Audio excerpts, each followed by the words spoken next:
Hello, interwebs. This is Taylor Greigh. And Tanner Greigh.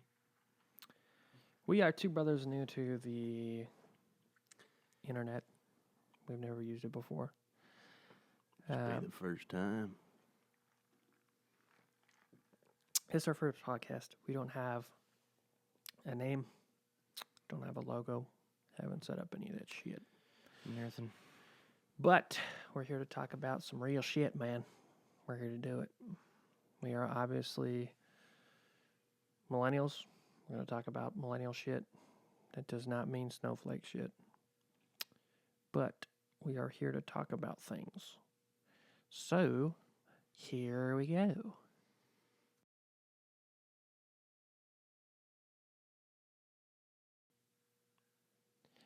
We're going to talk about things from sports to politics sometimes. Hopefully not too much because I fucking hate talking about those. Anything that's going on in the world, basically, we're going to try to chime in on it. Let you know what we think. We are not the end-all, be-all. We are one source to get this information from and our opinion on it. But, yeah, that's what we're going to do here. I'm going to have my little big brother introduce what we're doing and who we are a little bit. So what's up, you guys? Essentially, we're going to be talking about kind of what we do, what we like to do, and what keeps us busy. We are filmmakers, and our brother here is a photographer, videographer, stuff like that. Really, I think the most important thing to talk about right now is absolutely this Conor versus Floyd Mayweather fight coming up in August. That's the biggest thing in the world right now. Absolutely the biggest thing. I mean, yeah, who wouldn't think it's the biggest thing? So who's going to win? Wait, actually, let's take a step back. Where's the fight going to be? Who do you think's going to announce it? Have they talked about any of that shit? I think they have. It's I think in August, late August. Let's see here.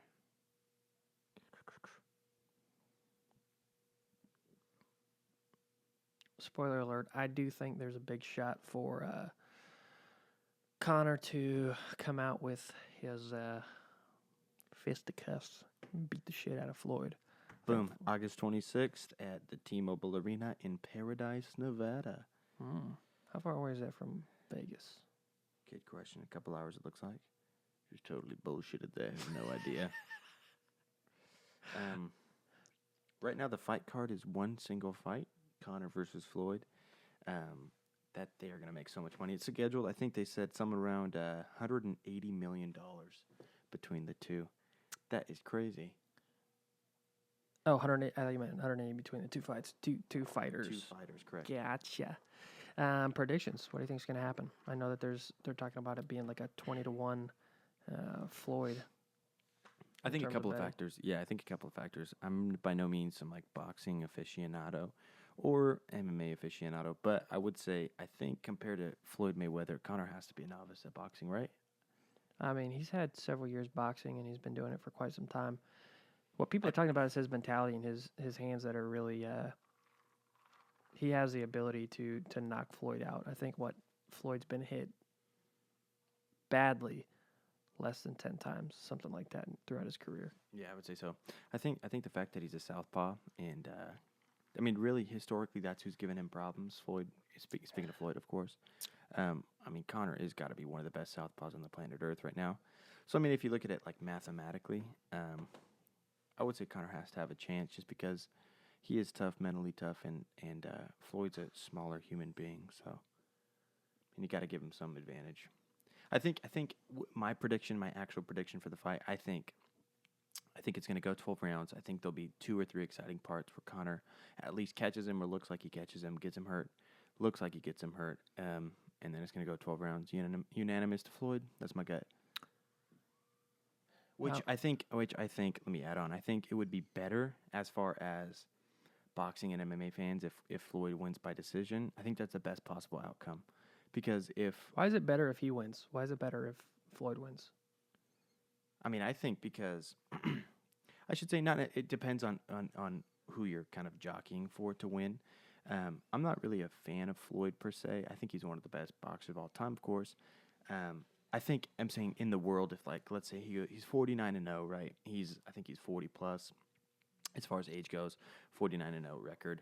I think if he were to decisively beat Conor to go 50-0, I think that would be kind of good for him, of course, good for his legacy. But I don't really think anybody's worried about it at that point. But what I'm saying, I You're think talking about Conor, who's this is not his sport. You know, what I mean, it's yeah. part of his sport, Right. and for him to say, "Hey, look, I'm going to take on potentially the best fighter in this one area, and I'm going to just practice for a little bit of time, and then really be put on the world showcase and probably sell the most amount of pay-per-views ever."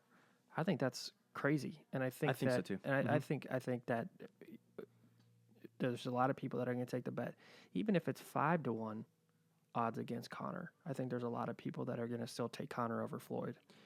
I think sure for the sheer excitement of it. I think the part like what you're saying is where Conor is basically essentially is a novice boxer per se. Like he fights MMA, so like his leg kicks are big, and then the way just the octagon is shaped and there's no ropes. I think positionally, I think he's absolutely elite as far as where he fights in the UFC and just kind of his ability to do certain things when it comes to like the more well-roundedness of an MMA fighter. Where I think like the argument at first was always if they fought in an octagon or UFC rules, I think it'd be over within like 20, 30 seconds, and Conor would absolutely destroy him. But Let's take a step back. Right. You gave your predictions. Let me give mine. Okay. My prediction, I think first 2 rounds, Conor's just going to go at him and try to figure him out. I think round 3 and 4. Wait, which of those two? Is he gonna lay back and figure him out, or is he going to go after him? He's going to get in his face a little bit and figure out. Are you saying more like impose his will in a sense? I guess. I mean, Okay. what I'm saying is he's not going to go for the knockout, but he's going to try and challenge him Yeah. and see if Floyd's just going to dance around or see if it's going to be something where they're going to go toe to toe. Which I think would be smarter on Conor's part for sure. Because I think if you're looking at it as a 12-round fight, I don't think Conor has anything to risk, as far as getting knocked out himself. Well, Conor's not used to 12 rounds. That's another big factor too, especially with those big ass gloves on. I think that Conor's going to try to figure him out for the first couple rounds. He's not going to be a pussy. He's not going to dance around, but he's going to try to figure out, hey, what's Floyd's game plan? Mm-hmm. And Conor fucking studies people. He'll watch. Yeah, I'm sure he's watching tape right now. Right. But I think 3, 4, and 5, Conor's going to try and go for a knockout. I think that he understands that he's not going to be able to outlast him. He's not a Muhammad Ali. He's not just going to defensively outbox, one of the best boxers to ever live. Right.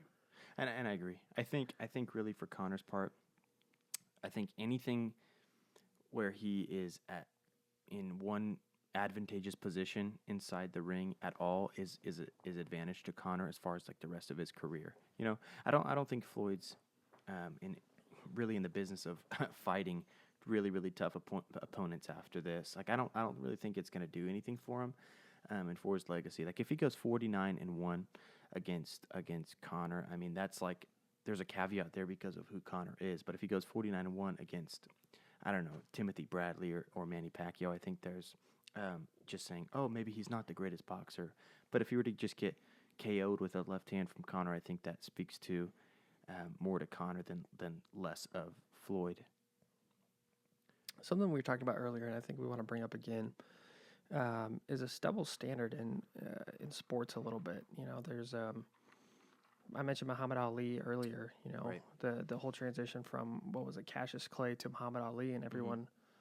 Mm-hmm. Nowadays, especially, thinks it's this brave, awesome thing that he did, and then you look at someone like Tim Tebow, who's doing essentially the same thing, except he never changed over. We always saw him as this devout Christian. Right? Yeah, devout Christian religious figure. Right. And in one sense, Muhammad Ali is praised, and there's a lot of fucking hate for Tim Tebow. There's a lot. He's done everything from Heisman to being a solid quarterback and then being a backup, and then now playing baseball at a very high level. He's an athlete. He's a great athlete, and I think he's a good role model. And not saying anything about Muhammad Ali. The only reason I brought that up was because the religious aspect of it. you know, and it's just crazy how much heat Tim Tebow gets. And he's a kick-ass athlete. Right. I think I agree.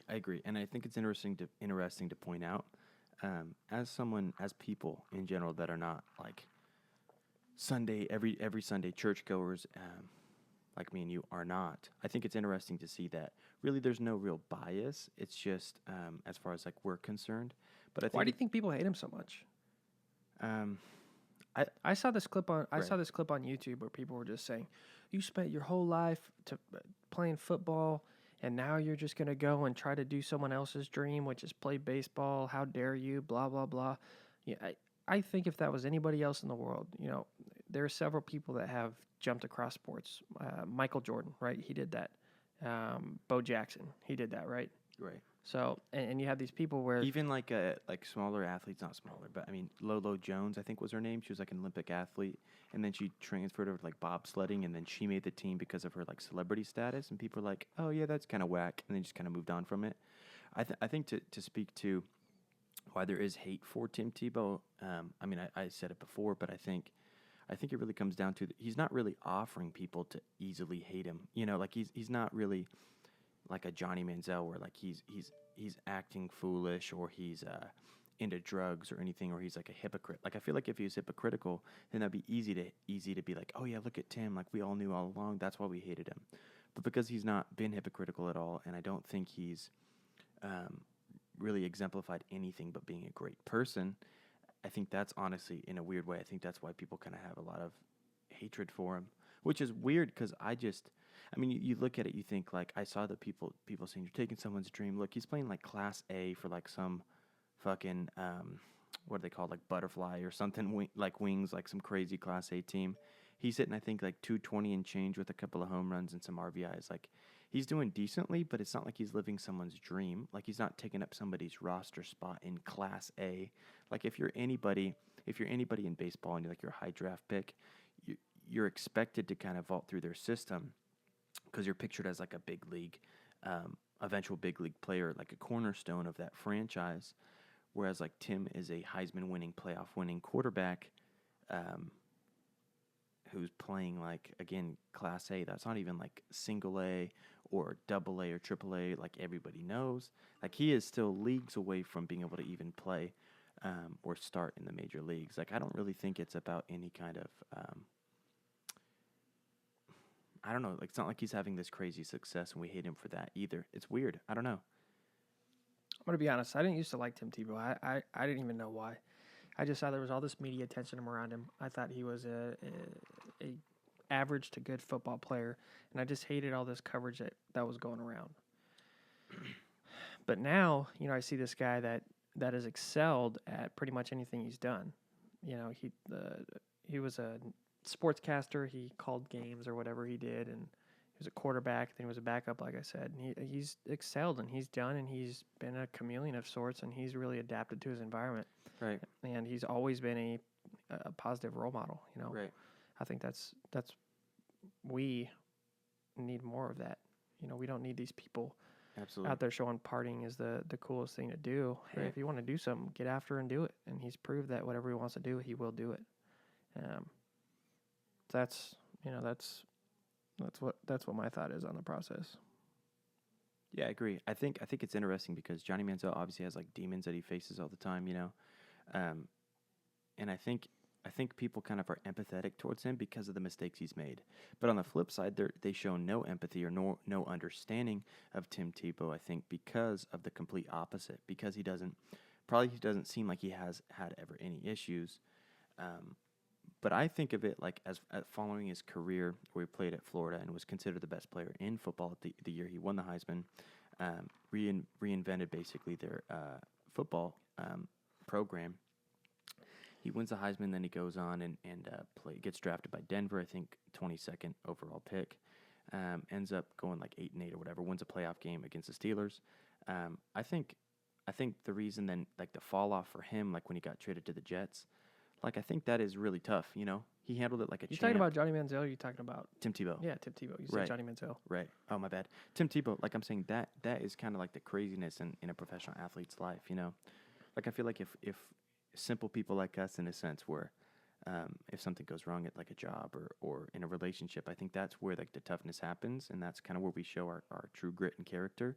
Whereas like he's shown it all the way through at the very highest level, you know? Which is oddly enough why I think people dislike him. It's an interesting perspective. To make a long story boring. Let's talk a little bit about entertainment. Movies, music, shit that we've heard lately that's been really good. Maybe it's not new. Maybe we've just been hearing it for the first time. For me, I went and saw that Wonder Woman movie, man. I thought the story writing was pretty fucking bad. But I thought the action sequences were really cool. I thought the cinematography was really cool. Like John Wick 2 cool, or Nothing's that cool. for real, nothing is but that cool. I think it was a big moment. You know, you have these super fucking flops like Ghostbusters, where it's trying to be this woman empowering movie and it just ends up horrible. Mm-hmm. But then you do have something like Wonder Woman, where hey, the writing isn't amazing, but I think it did tell the story, and I did think they did a good job of their each individual role. You know, the cinematography and action sequences and the CGI and all that. I thought it was entertaining to watch, but it wasn't. You know, it's not thought provoking in any way. Thought provoking, by the way. We recently I rewatched it, but Tanner watched it for the first time. One of my favorite Christopher Nolan movies, Memento. Very good. Let's talk about that for a second. You know, I saw that movie 5, 6, 7 years ago, and rewatching it now as the person I am was interesting. And I know what happened in the movie, but seeing you kind of figure it out was interesting. What'd you think? I think it was a really good movie. I mean, to check back on Wonder Woman for a second, I think that the funny comparison between like Ghostbusters and Wonder Woman is actually a good one. I think because both were trying to essentially accomplish like the same thing. Like it was like the highest grossing movie by a female director of all time, I think. And there was like obviously women empowerment to it. You know, it was a good movie directed by a woman, Hurt Locker. Yeah. That movie was fucking Catherine good. Bigelow, I think it was. Go ahead. Catherine Bigelow, the director. Yeah.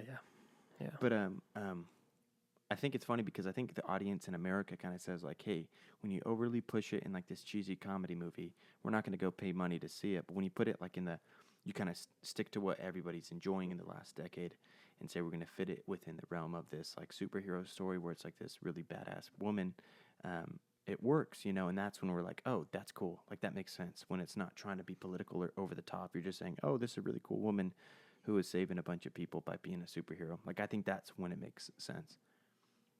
But the second part, Memento, I would say, if you haven't seen the video of Christopher Nolan, explaining the basically how Memento was crafted narratively, stop listening to this and go watch it. JK, actually, I don't want you to stop listening to this. Keep listening to this and then watch it at the same time, or just wait till after this. But essentially, it's pretty insane. It's he's explaining like where most storylines, like the plot is linear. So like from A to B or A to Z, I should say. You see like the beginning of the story, we start seeing the story, and then at the end of it, that's when the end of the movie would be. Like narratively speaking, we conclude that story arc. Whereas in this one, because you had like half color, half black and white shots, the color ones were moving backwards, where the black and white were moving forwards in time or chronologically. And then because of that, there's this sort of like hairpin storyline where the actual like end of the hairpin, which is like kind of that curvature, that's where the end of the film is. So like backwards and forwards, they kind of meet in the middle at the same moment, and then that's like the end of the movie. And that kind of blows my mind because you look at like others of his movies and you see like why the Dark Knight trilogy is so awesome compared to so many others, because he's just such an expert at crafting storylines to not only like kind of like whoa, like blow your mind with like cool shots, cool visuals, but also to really like intricately make sense of like the narrative within that story. Why are superhero movies so big? I feel like there's 10 fucking superhero movies a year. The only ones I cared about were the Christopher Nolan Batman movies. Right. I don't know. See, it's tough because I think you look at like Batman vs Superman, which personally I didn't think was that bad or good. Like I thought it was pretty average, but I felt like the Ben Affleck Batman was pretty cool. I mean, that movie made almost $1 billion, and people were just hating on it. But I think that's what really speaks to like the actual like the ingredients to making that like a successful film like that is like lots of money. You hire big name actors to play these superheroes. You have like this. I think the biggest ones, the ones that do the biggest and best, are kind of like the ensemble ones where you have a bunch of these characters from comic books on screen. I think when you put anything like that on screen in a well shot movie, it's gonna make lots of money. Whereas like I think where like the difference between movies like that and movies that actually I think are fantastic movies, like the Dark Knight trilogy, is like when actors playing supervillains win Oscars. Hence the performance of Joker. I think that's where I would say it's a really good movie. Whereas I say the reason they make a lot of money is because they're just using the same ingredients to make the same recipe, which is big explosions, lots of characters, and a lot of buff shirtless dudes, I guess. If that's what you're into. I mean, who wouldn't be? There's been a lot of bad superhero movies, and I tend to watch all of them. I don't know why. Exactly. Like That's it. Suicide Squad. For Terrible- me, I was like, oh, terrible it was fucking fucking movie. terrible, but I found some type of enjoyment out of it. But I wasn't like, oh my god, that was awesome. I think that's the thing, though. I think when you're seeing those movies come out, like for me, like I don't even know what the upcoming movies are, but when I see them or when I see a trailer for them, it's like, oh yeah, we got to go see that new next. Like when Wonder Woman came out, like I still haven't seen it, but it just in my mind, I was like, oh, I got to go see Wonder Woman. It's like the next big superhero movie to come out, and then you realize probably millions of people are doing that, and that's where those millions of money is being made. Do you know what I'm saying? So why does it stop with superhero movies? Why we went and saw King Arthur, and I thought it was Because it's proven. I think because entertaining, but right, yeah, but so are movies like that. Look at Lord of the Rings and right. all those. And I don't think it was far away from Lord of the Rings in terms of the storyline. You got a good versus evil. You got a fucking dashingly handsome Charlie Hunnam character. And you got that weird Guy Ritchie Again, shirtless. Yeah, you got that weird Guy Ritchie type storytelling. Right. I thought it was cool. I'm not going to say the movie was flawless by any means, but at the same time, I thought it was thoroughly entertaining. Definitely more entertaining than Suicide Squad. And that movie's going to take a major fucking financial hit. Right. And a lot of his movies have, and I enjoy a lot of his movies. But whatever secret sauce he has, it just doesn't work. It doesn't relate into making money. Right. At the box office. Maybe he makes it on the back end somewhere else through figuring. I don't know. However he makes his fucking money. I don't know. But yeah. It's weird. But you think like that's it though. Those are his ingredients that he's using to make a movie. They're just not panning out as far as making millions of dollars. You think like his super choppy editing, flashback, flash forward. I like that. I do too. I think it is fun. I think it's really fun. But I don't think it's. That's the same reason we were just talking about why we like Memento, because it's not right. It's not this standard. linear storyline, beginning, middle, end. I think there was a study done like. The recent one was the Star Wars trailers back to back. Literally, like the action sequences when they fade to black, everything's exactly the same. Like they have this formula that's just so down pat that they don't bother to change it. And I think Guy Ritchie mixes that up, and I think it throws people off a little bit. And they're saying like, oh, the climax of the movie didn't happen at 57 minutes, so this movie's going to seem like it's a little long. That's what they're saying about the Transformers movies. I was like, those movies sucked because the writing was fucking awful. Right. I mean, I remember sitting in a movie theater. I don't even remember what movie we were about to see. Actually, I think it was King Arthur. But we were sitting there, and then the Transformers trailer came on, and we both looked at each other. We're like, "That is the most pointless fucking waste of money." Like it was like some dude, Mark Wahlberg, just being Mark Wahlberg, with like this daughter. I guess I don't know if it was I couldn't his tell if daughter. his daughter or his girlfriend. I guess honestly, it just made no sense. Like there was no portion of me that was like, oh, I gotta go see that. A, because it was a Transformers movie, and B, because there was just nothing to it to me. It was just explosions A movie of big you robots. should see? What's the movie where they're trying to translate what the aliens are saying? The aliens are like writing shit down. They got to translate it. No clue. Came out recently. Aliens are. They're trying to translate. They come down basically, and there's this fucking doctor, and Oh! Are you thinking of District 9? No. Wait, what Fuck am I it. thinking? I'll think of it. I don't know why I'm thinking of District 9, but that was an interesting one. Um, yeah. Anyways, what were you? Some of this music that's coming out, man. What's going on? You know, everyone's going crazy over this Kendrick Lamar album. I don't think it's that good. I was a fan of Good Kid, Mad City. You know, we grew up fucking 5 minutes from Kendrick, and something that we definitely could relate to. You know, we were the minority in the neighborhood, that type of thing. But Right. this new fucking album, in my opinion, blows, and everyone is just eating it up, which I don't get. You know, I don't even know where to start. I just don't like it. Yeah. Never really listened to it. Never really liked it. I just don't care for his tone of voice, and I don't know his lyrical expertise that everyone kind of leans towards is why they're a fan of Kendrick Lamar. Like I've never really understood it. Well, it's like Eminem, right? Like I can appreciate him as a lyricist, but Right. I'm not going to go and listen to Eminem for an hour. You know what I mean? Right. But, well, Who's it? J. Cole? Is that the? I do like J. Cole. See, to me, that's like I think that's the balance of like cool standard type hip hop beats with good lyrics along with like good flow and good timing and stuff. Whereas I feel like the others like Eminem and Kendrick Lamar get a pass because they're supposed to be so good at just writing and being like, oh man, he's so intellectual, so smart. He's making all these crazy points. When it's really like sometimes like I feel like I'm a smart guy, but sometimes I'm like I just want to listen to some hip hop for the sake of listening to some hip hop. You know, like I don't need to be taught how to be a better person by it because most of the time you're listening to the lyrics. It's doing the opposite of that as far as like what the content is. Well, some of my favorite stuff to listen to is the Chronic 2001, Dr. Dre. And from what I understand, he didn't write a lot of those lyrics. He didn't write a lot of the lyrics for Compton. But I like his flow and I like the production on it. To me, that's why I listen to hip hop. I'm not going to be fed. You know, Right. I'm not like, Right.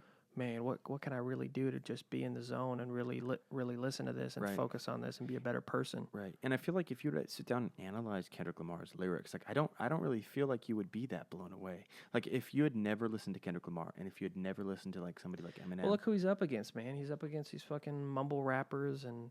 Yeah. I'm gonna be honest. I mean, I've listened to that stuff sometimes. You know, like that song fun to listen "Panda" to by occasionally. Designer, that type of stuff. But they're saying absolutely fucking nothing. Yeah, it makes You know, no sense. and that's who he's up against. Right. And I'm not hating on Designer. I'm not hating on any of these guys. But it's Which- the point isn't to be right. lyrically fed. It's not like Right. listening to fucking. Which is funny to make that to make that point because I think that is like an example of like the movie industry, like what we were talking about just a little bit ago. Whereas I think why Christopher Nolan's the Dark Knight trilogy is hailed as being so amazing is because you're comparing it to the other superhero movies, right? And it not only meets the fun. Dude, that movie would be phenomenal no matter what. No. Up against. My point isn't to say it's not. My point is to say that it's meeting all the requirements as far as like fun, actiony stuff. But the depth there and like the actual writing of the characters is so much better. But I think like when you look at his other movies like Memento or Inception, right?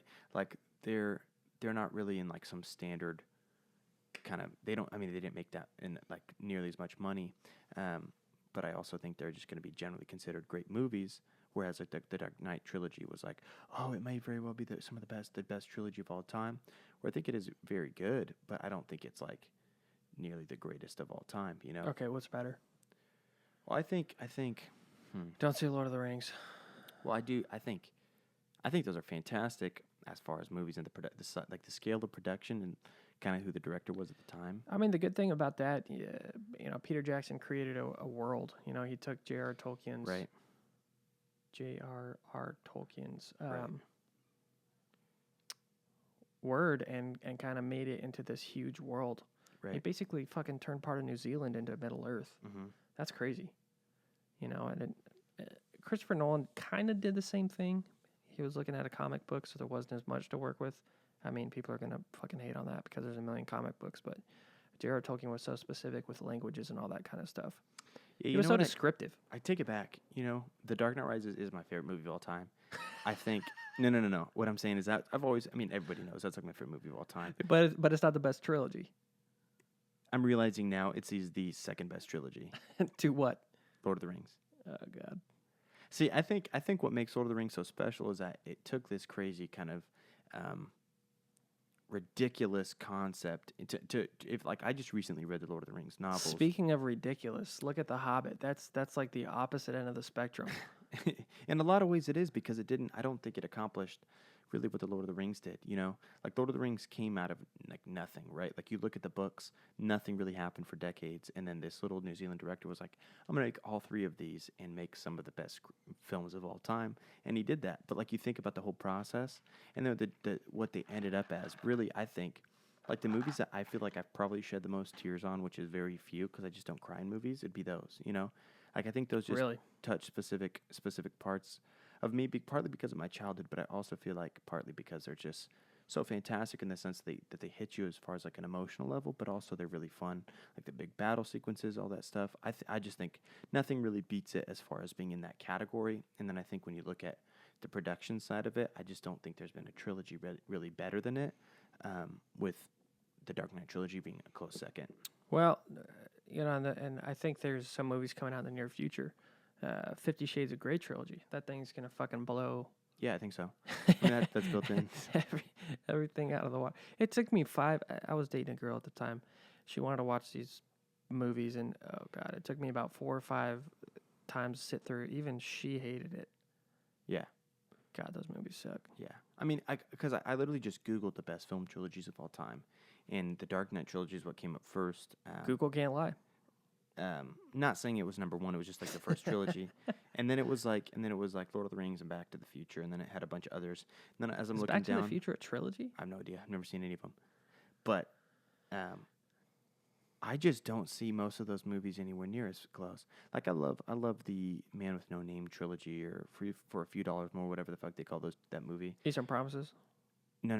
The No. I'm saying is that considered a trilogy or they call it, I think, the Cronenberg trilogy because just because of who made it? right, because David Cronenberg and Vigo did it 3 times, but they're completely separate movies. Yeah. But like you look at like Back to They the did it. Future, and even compare Star Wars.